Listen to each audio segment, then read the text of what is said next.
in that mouse reproductive characteristics, its reproductive cycle, all those sort of things. So the background information that I gave you on that Tuesday was basically mostly on the mouse versus the cow.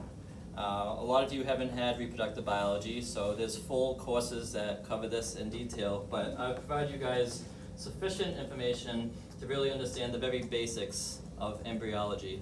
Because in order to make a genetically modified animal, we have to have a source of egg, sperm, or embryos to be able to make these animals.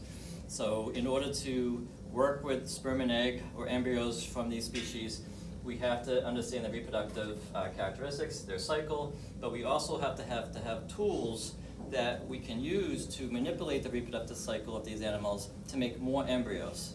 That's sort of the goal. Anytime you make genetically modified animals, you need to start with a lot of embryos. So in order to have a lot of embryos, you have to have a lot of sperm, a lot of eggs, and ultimately it's the embryos that we use to introduce these genetic modifications, because the early embryo after fertilization has the capacity to become any cell in the body. So we'll talk more about stem cells, but when you're actually looking at the early embryo, it has sort of characteristics that no other stage of development has, and what it's referred to as totipotent. So the early fertilized embryo is totipotent, meaning it has the capacity to become any cell in the body, including the sperm and eggs. So when we make genetically modified animals, the goal is to introduce genetic modifications in the early embryo that is totipotent, so that when that embryo develops and starts to form a fetus inside of his mom, it will be able to produce sperm and eggs that will contain that genetic modification.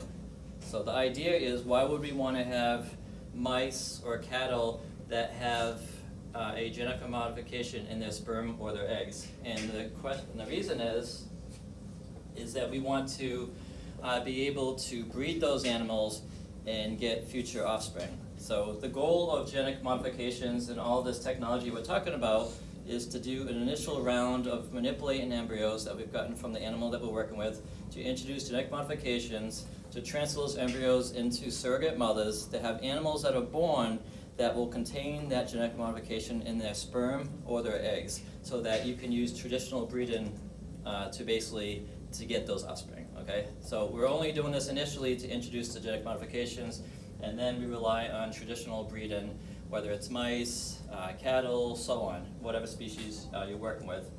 So the main objectives of this whole module really is for you guys to understand, to learn about basic reproductive biology in different species, to learn how oocytes are made and embryos are made inside of the body, but also learn how we use technologies to actually make them in the laboratory. And ultimately, we'll talk about how we make these genetic modifications in various animal species, and then we'll talk about their applications either in research, agriculture, which is not shown here, or biomedicine. So there's all different reasons why people make genetic modifications in animals, and it can be for a research standpoint, asking a question, studying a disease, or it can be in agriculture to improve certain traits in an animal, or to introduce traits into, for example, in dairy cattle, people are now introducing beef cattle traits into dairy cattle so that they have what's called a polled allele. We'll talk about this later in a couple weeks. But you have dairy cattle now that are born with no horns. And that's because they took the traits, the genes for the polled allele from beef cattle, and they introduced it into dairy cattle embryos. So that's a desired sort of characteristics with people working with dairy cattle, if you could have dairy cattle with no horns. So that's sort of one example in agriculture. But it can also be used to improve milk quality in agriculture. It could be used to improve meat quality, and so on. And then obviously biomedicine is basically using mice or farm animals as models to study different diseases. So we do this in mice, but you can also do this in large animals as well. People use pigs as a model for xenotransplantation. So xenotransplantation is taking an organ from one animal and species and put into another animal species. So if you ask any veterinarian at the vet school, they would tell you pigs' anatomy and physiology is quite similar to humans. So because of that, for many, many decades now, many years, scientists and doctors have been trying to use pigs as a model to supply organs to people that are basically on the waiting list or that are going to die. So through all the things that we're learning about, and we'll talk more about this in another lecture, we'll talk about how in farm animals such as pigs, you can introduce certain genetic modifications to actually allow their organs to be transferred and basically not rejected from humans. So that's sort of another area. So there's all different reasons why people make genetic modifications. So this is where we left off. So I gave you guys 2 recordings from my summer class. It's basically the same material, but they're longer recordings. Those are on D2L before spring break. I was sick on the 27th, so I gave you those 2 copies. So it actually covered everything that we talked about in these 2 lectures here. So everything we had talked about already on that Tuesday, if you watched that first video, and then the second one covers this material. So today, and we do have several sections here, today I'm going to highlight key points. Typically what I do is in this background here, in your slides would be 8 and 9, I talk about the mouse and the cow, and then I talk about reproductive technologies for making embryos in mice and making embryos in cows. And a lot of times we're going to be talking about cows and farm animals again next week. So today what I'm going to do is I'm going to highlight what was already in that second video. I'm going to talk about reproductive technologies we use in mice to generate lots and lots of embryos, okay? And the procedures we use in mice are different than in cattle, and I'll explain those. And then from there, rather than cover the bovine embryology techniques such as in vitro fertilization and in vitro maturation, which is in those notes in that slide, I will wait and I will lecture on that stuff again. It's already in here on those recordings, but I'll introduce it when we talk about farm animals, so you'll get it fresh right up front. So today we're going to start talking about technologies used in mice, and then we're going to talk about how and what methods we use to make genetically modified mice. I'm going to upload a video for you guys, just because there might be a few of you guys missing, but I uploaded an assignment, and I said that in the email, so you guys have a read and a write assignment. It's not really a writing assignment because I'm actually giving you questions and you're just answering questions, but I'm going to make like maybe a 10-minute Zoom recording video, and I'm going to upload it to D2L, and I'm going to go over sort of that assignment, but that is due at the end of the month. So that'll be due by the 31st and 1st, which is April 1st, which is a Tuesday.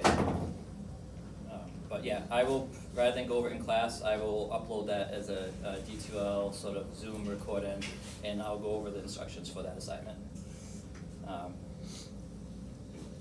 So basically that assignment, it's consistent with what you learned in the last module with CRISPR and what you learned in this module.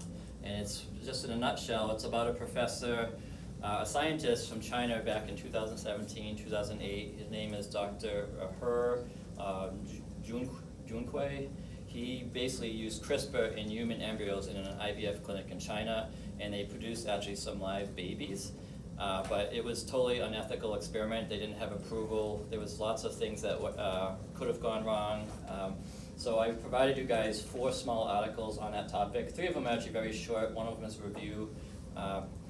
But basically, I've written questions for you guys, and it talks about the experiment that he did in humans. So that's basically what the assignment is. But be on the lookout on D2L. There'll be a video recording, and I'll go over that assignment in detail with you guys.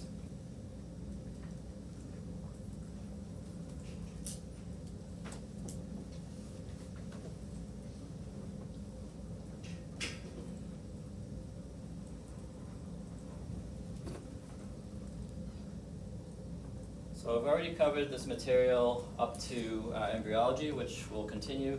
But yeah, this is the lecture slide. I've posted videos for this, so it basically goes in depth on this topic. So I want you guys to review that because I wasn't in class on the Thursday before spring break. And today we're going to continue on the mouse embryology, and we're going to start to talk about technologies that are used in mice. So on Tuesday before spring break, we left off right around here, embryology. So in mice, mice are very different than cattle. Obviously they're small, they have a short lifespan, but they're polyovulatory. They have litters, right? So when you work with mice, and when people want to make genetic modifications in mice, it's actually a lot easier than cows or goats. Species that have very few embryos, right? Small pregnancies, it's actually harder to make genetically modified embryos because you can't transfer as many embryos. It's a numbers game. So you have to start with a lot of embryos, and in mice, we can basically take advantage of what we know about the reproductive biology.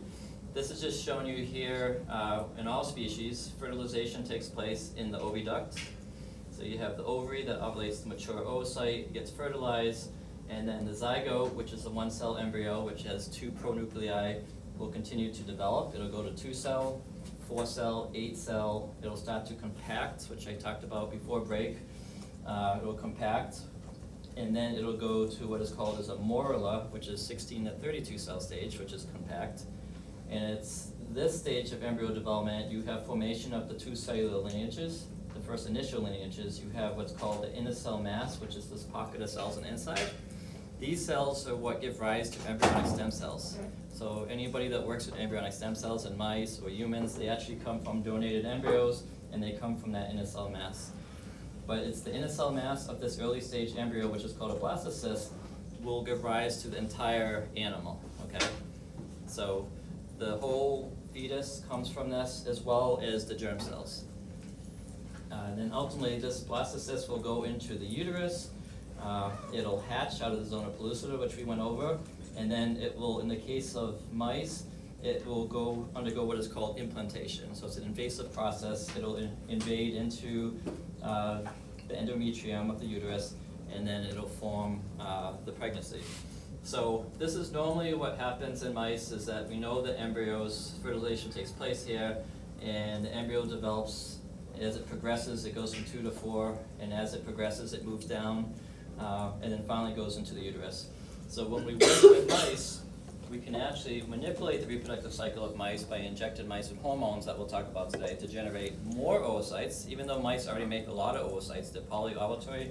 If you superovulate them, you may be able to get 20, 40 eggs or embryos from one mouse.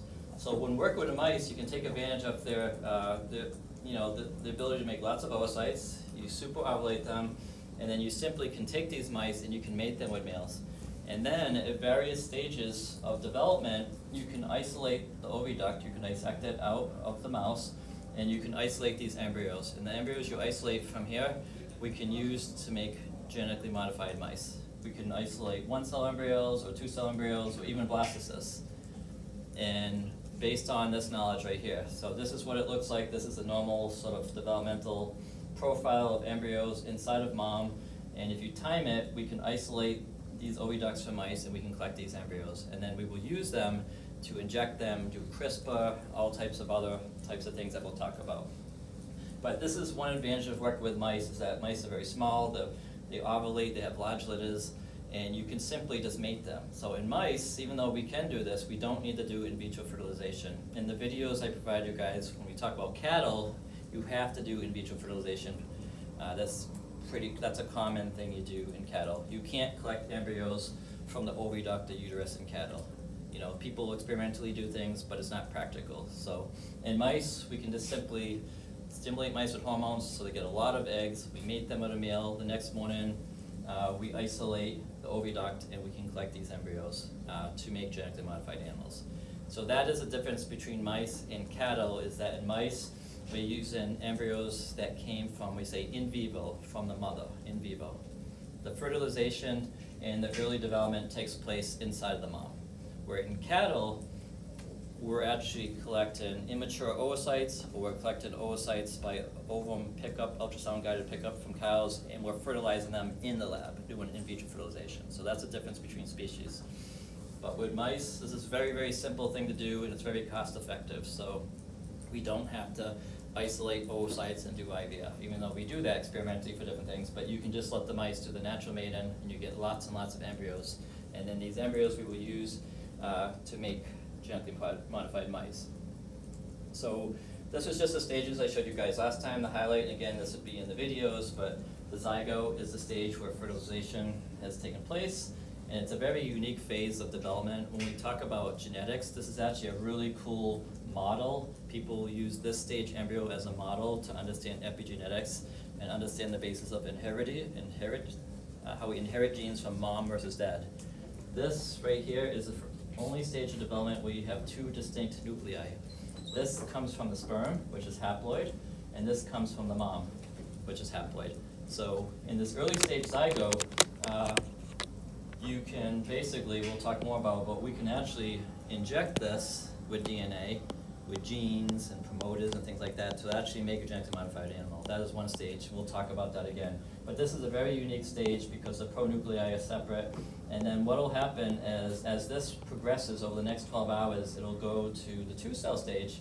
But what will happen is these individual pronuclei will replicate their DNA, and then they will actually come together before they go into a cell division. So you'll undergo 1-cell to 2-cell, and once you get to the 2-cell, at this point, these 2 pronuclei had already combined, and you now have a diploid cell. So this is a single diploid nucleus here, and that's a single diploid nucleus there.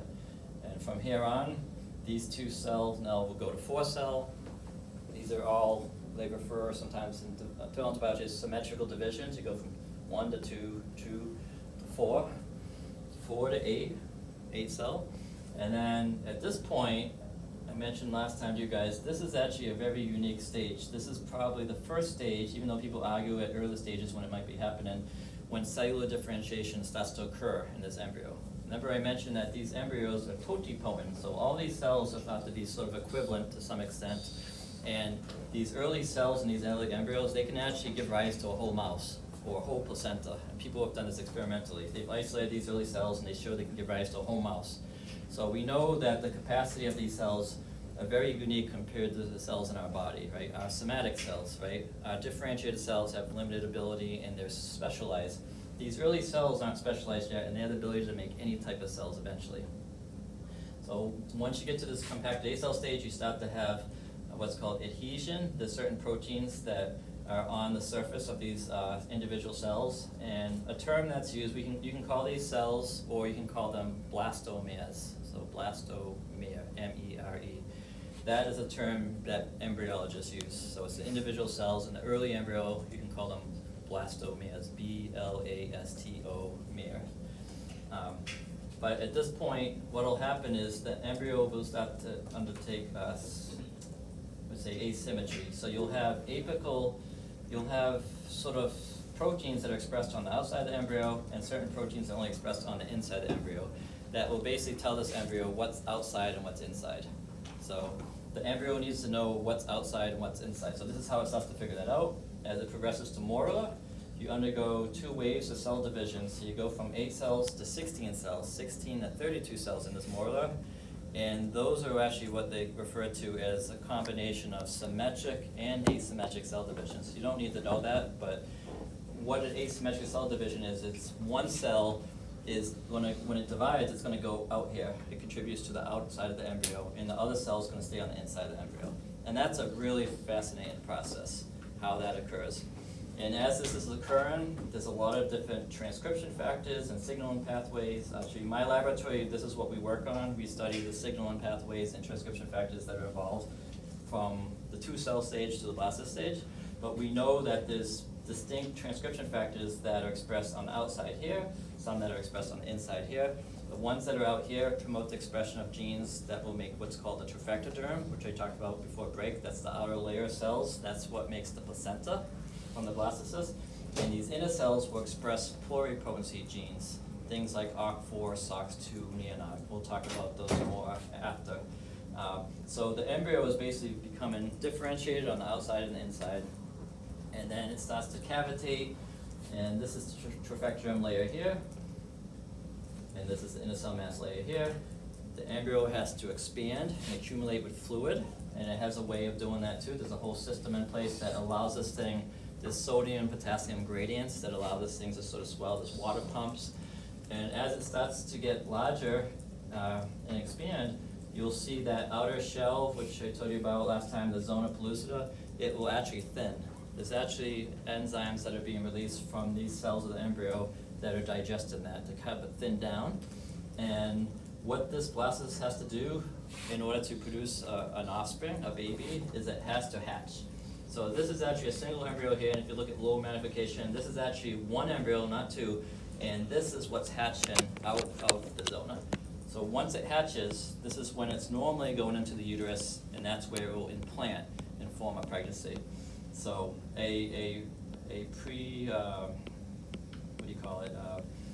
this is a key event that has to occur in order to establish pregnancy. I mentioned last time, we're not talking about humans in this section, other sections I do, but there's one common, well not common, but there's a case of infertility in couples where the embryos that the woman will produce has a very thick zona and it can't hatch. So there's some woman that can't get pregnant, they can produce embryos normally, they'll go into her uterus, but they just can't hatch and implant. So there's assisted reproductive technologies that are used in humans where if this embryo is not hatching, if it's like this and it's stuck, they can actually take a needle and they can rip the zona so it comes out. Or they can apply, like use a laser to cut the zona, or they can use sometimes a very high pH sort of solution, which is acidic, which will dissolve the zona. But yeah, so this is happening. So you get the hatching, which normally occurs, and then that's when the embryo is in the uterus, and then you get implantation. So yeah, so this stage of development right here is just a fascinating window of development, and again, there's a lot of people that sort of study these early stages, because there's a lot of things, and later on we'll talk about epigenetics, and there's certain diseases that people get from their environment or maybe related to nutrition, but there's all types of sensitivity. We know in animals and in humans, when these embryos are developing in these early stages, they're highly sensitive. So meaning that, you know, depending on the stress of the mom or the nutrition of the mom or environmental exposures, those things can actually influence the early embryo, you know, so it's sort of a critical period. I'm very fascinated. So I'm going to show you guys, I have,